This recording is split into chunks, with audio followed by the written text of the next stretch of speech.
السلام عليكم حبايبي الحلوين، كيف بقيتو؟ نتمنىكم كاملين تكونوا بخير على خير. اليوم فيديو جديد ووصفه جديده كما كتشوفوا. بغيت نشارك معكم واحد الكيكه عمرني ما درتها معكم. بغيت نشاركها معكم. اول حاجه كنبدا بها، درت 2 بيضات وكاس ديال السنيده وكاس لاروب ديال الزيت. كنضيفو بالتدريج شويه بشويه. كنطرب الكهرباء مزيان، وهانتوما كما شفتوا كنزيد شويه بشويه، واخا غير شويه ديال الزيت حيت غادي تجيني على شكل كنبغيها تجيني انا اغلبيه على شكل جينواز. ما كنبغيش نديرها كيكه يعني كيف ما العاده، باش ما كتجيش كتكهم بزاف. هكا مزيان صافي. كنزيد معاها كاس ديال الحليب وكنطربهم حتى هما مزيان. صراحه هاد الكيكه هادي غادي تشوفوها في اول الفيديو، بزاف الناس كيبغيو يجربوها ولقات اعجاب كبير.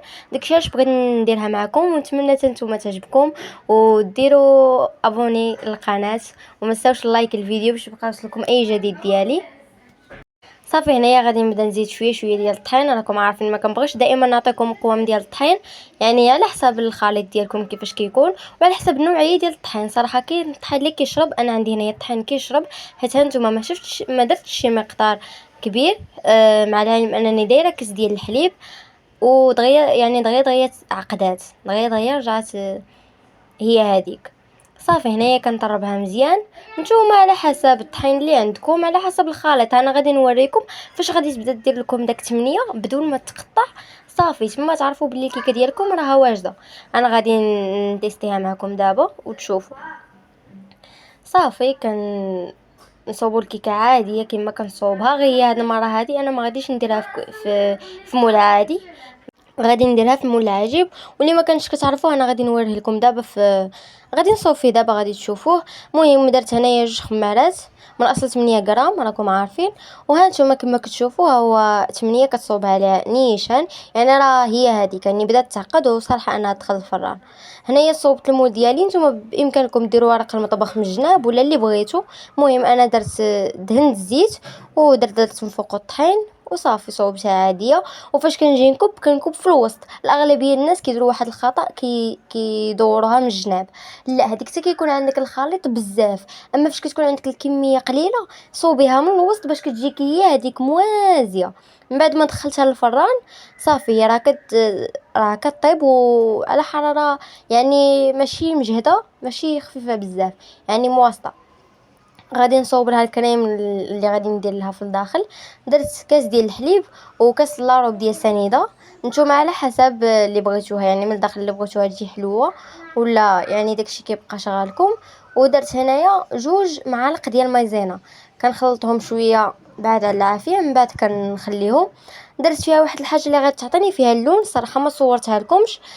درت فيها 2 محاح ديال البيض الداخلاني، يعني ماشي حيدت له البياض وخليت غير الصفار. درت 2 ديال الصفار ديال البيض وطربتهم مزيان، عطاتني هذا اللون هذا كتجيني بحال الكريمه ديال الزنقه. شوفوا الكيكه ديالي كيفاش خرجت، صراحه خرجت كتحمق ومفشفشه بزاف. درت لها داك المنديل من تحت باش ما تعرقليش. داكشي علاش الصراحه راه خليتها تبرد شويه ماشي بزاف حيت كنت مزروبه بها. داكشي علاش.